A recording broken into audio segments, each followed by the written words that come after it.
President Trump today fulfilled a controversial and major campaign promise by pulling the United States out of the landmark Paris Climate Agreement. The Climate Pact seeks to reduce the amount of worldwide pollution emissions, but the president says it imposes far too heavy a burden on America's economy and that it's unfair to America's workers. As of today, the United States will cease all implementation of the non-binding Paris Accord and the draconian financial and economic burdens the agreement imposes on our country. Global activists that have long sought to gain wealth at our country's expense. They don't put America first. I do, and I always will. I was elected to represent the citizens of Pittsburgh, not Paris. Our withdrawal from the agreement represents a reassertion of America's sovereignty. President Trump did say that the U.S. would potentially re-enter the agreement if his administration can negotiate a better deal. So, Jesse, yes, this is a big deal today. This is like Kyoto and all sorts of things all rolled into one. Kaboom. Kaboom is right. That's the left's reaction if you listen to the television today. I mean, we went from leading from behind to America first today. Let's remember this Paris deal was negotiated by none other than Barack Obama.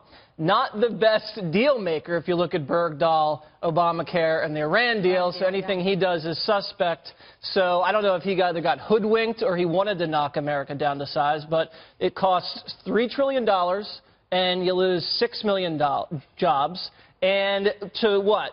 Hypothetically bring the temperature down a fraction of a degree in 100 years? Seems pretty stupid to me. And India and China, they can continue to push coal. They receive taxpayer money, and they can increase emissions. Meanwhile, we can't do any of that. So it doesn't make a lot of sense to me. I think spreading the wealth schemes don't work. If they did, Venezuela would be a paradise. Obviously, it's not. Capitalism works. Trump said something very specific. He loves the American worker. There's nothing wrong with that, and I think Democrats used to understand that. They don't anymore. He's not beholden to foreign capitals. He's beholden to the Constitution. If Obama wanted this done, he would have sent it to the Senate for ratification. You know, Democrats can't even control their emotions, let alone the temperature in 100 years. The same people that were saying Hillary was going to be elected in November are telling us what the weather's going to be like? I don't think so. Interestingly, something happened today, Greg, along the way to this announcement, which was that federalism started working because a bunch of cities and states, mayors and governors, and then you had big corporations saying, well, we're going to take it upon ourselves to, ratchet down our emissions anyway. So if they're going to do that, maybe you don't need the federal government to push. Exactly. They're going, hey, wait, if the government's not going to force us, we'll do it ourselves. Wow. There you go. That's called conservatism, everybody. Exactly. Free markets. Okay. This is an interesting decision, what he did, because he didn't actually have to do this. In fact, I think this might be the bravest thing he's done. He's already expended a lot of political capital. He's not very popular. He could have gotten strange new respect from the left by letting this go. He could have agreed with his daughter. It's a non-binding agreement, which means it really is useless. And also, it's a bad deal. It's as Jesse points out, it's so absurdly expensive for a negligible increase. Up to $200 trillion over a century will cut 1% of the carbon target, which is a 2 Celsius reduction in global temperature. So in order to reach their ideal, you would need to multiply 200 trillion by 100 trillion, or something like 200 by 100, which we don't even have. So its carbon cutting is a farce. The impact of this deal is negligible, but it will destroy economies. So what he did was actually brave in the sense that he didn't have to do it. He could have just not followed through. Now, you're watching everybody going crazy over this.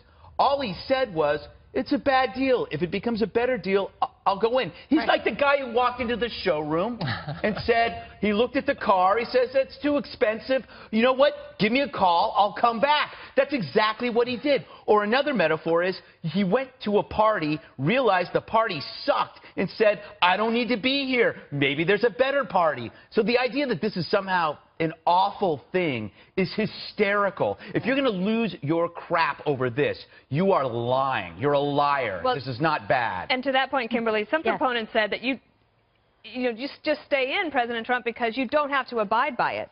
So is it better to sit at the table and fake it? Like, for example, Governor Schwarzenegger one time came to the White House and he told President Bush, sir, you don't have to actually believe in climate change. You just have to say that you do, and then everybody will like you. Yeah. And he was like, oh, really? Is that how that works? Yeah, I think that President Trump, like I said last night, was being very consistent with his campaign promise. He promised that he was going to do this. I don't think this is a deal that anybody should be crying about. Like we said, it's non-binding. And the United States is already a clean energy, oil and gas leader. So we can keep doing what we're doing. We can keep reducing our emissions. Why would we, in fact, put ourselves at an economic disadvantage, giving and subsidizing an economic windfall to other countries in sort of a climate redistribution of wealth scheme? It makes no sense to me. I think he did the brave and courageous thing. And in fact, I told him that this morning at 8 a.m. when he called, and I spoke to him about it, and this was something very much so on his mind. But he seemed Wait a second. Who called you? The president. Why? To ask about climate change? Why did he call? He called you? Climate change, taxes. I think they buried the lead here. The president's calling you at 8 He in the just tried morning. to slip that in there. As if it's like, maybe it happens all the time. So that's why it's like, not a big deal. Yeah, the president called me at 8 in It the said morning. unknown. I thought it was Fox News. But then he said he loves the 5 terrific show. Said to say hello to all of you. Yeah, he loved the Kofi. Oh, my exactly. Kofi. Should ask him what that meant. He said he was excited about this today. It was going to be a big speech. A lot of people would be excited about it. However, there would be people that would be upset and disappointed. He was going to do his best, to explain. Like this one over Yeah, here? like Juan, but then again. Juan, did anybody call you? Oh, it was so private. I wouldn't, at 8 o'clock, I'm snoozing, dude. I dreamt about it. Told you he has a lot. But you can have the floor, Juan, because I'm sure you have a lot to say.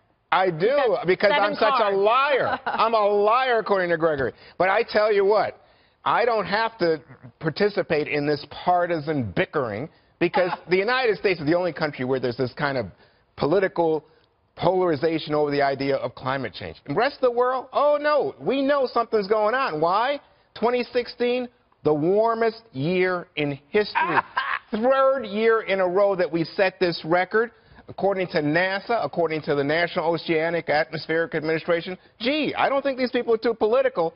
But guess what? Is that what is Trump disputing the science? Oh, yeah, he is. No. Because if he doesn't do anything, no. He's disputing the Let me just tell economics, you not the something. science. He's There's a guy. difference. No, there is no difference. Yes, if there you is. ignore a reality, if you put on blinders and say, don't pay attention to the fact that we have coastal waters rising, don't pay any attention to the polar ice caps, just ignore it. You know who couldn't ignore it? Rex Tillerson, Secretary of State. Neither could North Not Korea. there. Ivanka, oh my gosh, the darling child. Jewish holiday. Couldn't The Jewish show holiday. up. There's Yeah, that's a an White- excuse. And let me just tell you Juan, something. I don't think you should I demean don't- it as a I'm just religious telling you it was an explanation, excuse. and there was a White And House let me tell statement you, let me just tell you issued about something it. else. Oh my you God. have Jeff Immelt of GE. So he's, oh, this is about I'd like to jobs. respond to this. Get out of here. GE, Shell, ExxonMobil. Yeah, they're going to do Can I tell you why, though, Juan? No, wait. You had the floor, buddy. Okay. Elon Musk Go says, ahead. I'm not even doing business with Trump anymore, and he was on But Trump. he'll still take Trump's money, right? Yeah. The subsidies. So here's It's the our deal. money. So our here's the money. deal.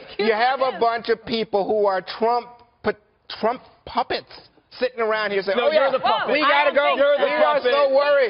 Get out of I here. don't just tell you, You know, Juan, this why- is Ask him if he's ridiculous done with his that the carbon U.S., emissions. that the It's like- United States would suddenly abdicate all leadership and let China and let the Europeans take the Juan, lead you in terms offered of no innovation. love to science. You offered respond. no I science. gave you the Any of sign. that. You told me don't listen to NASA and the National Juan, Oceanic NASA Administration. has problems. Oh, Multinational- NASA has attack NASA. Go right ahead, Greg. Multinational corporations I will. like ExxonMobil and Shell want these deals because they can sign these fat contracts with these third world countries I see. that get paid off of U.S. taxpayer subsidies. Number 2, of course China wants this deal. They get to do whatever they want, and they get to Oh, knock get out of America here. down the sides. You know when what? have we followed what China wants? You know what happened today?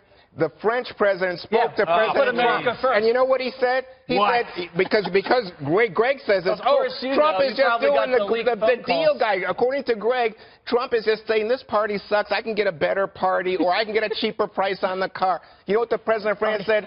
Forget it, buddy. No renegotiation. Okay, we don't listen to the French. Oh, they retreat, I see. we lead. Attack Juan. the Where French. were you during World War II? I see. Oh, Look yeah, at the yeah. history. Plus, how is it 6 million jobs lost and $3 trillion Yeah. spent? How do you think that's a good deal? Trump's not anti-science. He's anti-bad deal.